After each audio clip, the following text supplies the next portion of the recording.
I speak against veganism the same way I speak against Christianity. I am not anti-vegetables or anti-Jesus. I truly think that vegetables and Jesus are amazing. It only becomes a problem when you think that everything outside of vegetables or anything outside of Jesus is bad. When you think that only vegetables and fruits is good for you, or when you think that all other religions is a lie. That is when I think you have trapped yourself into delusion. And what is needed for both personal and collective growth? Clarity to see what really is, and the courage to do what is right.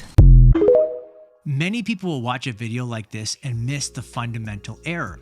You see, it sounds so tolerant and inclusive. After all, this content creator seems to be advocating that all religions are equally valid. But this video rests on a faulty assumption. It assumes that religious belief is just a matter of subjective preference rather than a matter of objective truth. Notice he compares religious belief to food preferences. Just as someone might prefer to get their protein from peas rather than chicken, some might prefer to get their religious beliefs from, say, Islam rather than Christianity. On this view, religious beliefs are like dietary preferences, but this highlights a fundamental flaw. To expose the error, let me ask you a question. What medication controls type 1 juvenile diabetes? If you said insulin, you're right.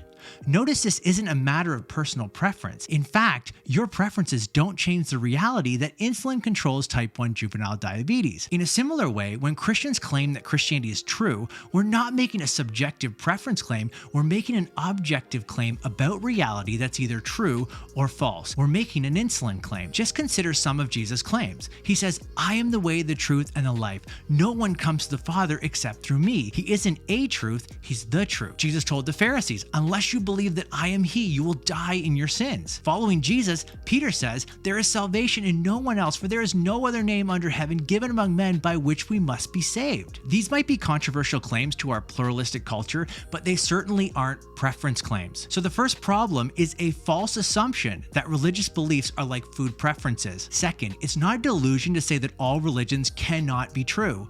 That's because religions make contradictory truth claims. For example, my Muslim friends believe that Jesus did not rise from the dead, but Christians believe he did rise from the dead. They both can't be right on this point. Either Jesus did rise from the dead or he didn't. That's just how logic works. Finally, this content creator begins by saying he speaks against Christianity. Why? Because it says other religions are wrong. Ironically, he speaks against Christianity because he thinks what it teaches is wrong. Think about that for a second. When the Christian says other religions are wrong, he says Christians are trapped in a delusion. But when he says the Christian is wrong for saying other religions are wrong, he's not trapped in a delusion, he's just right. Do you see the problem? He's doing the thing he says you shouldn't do.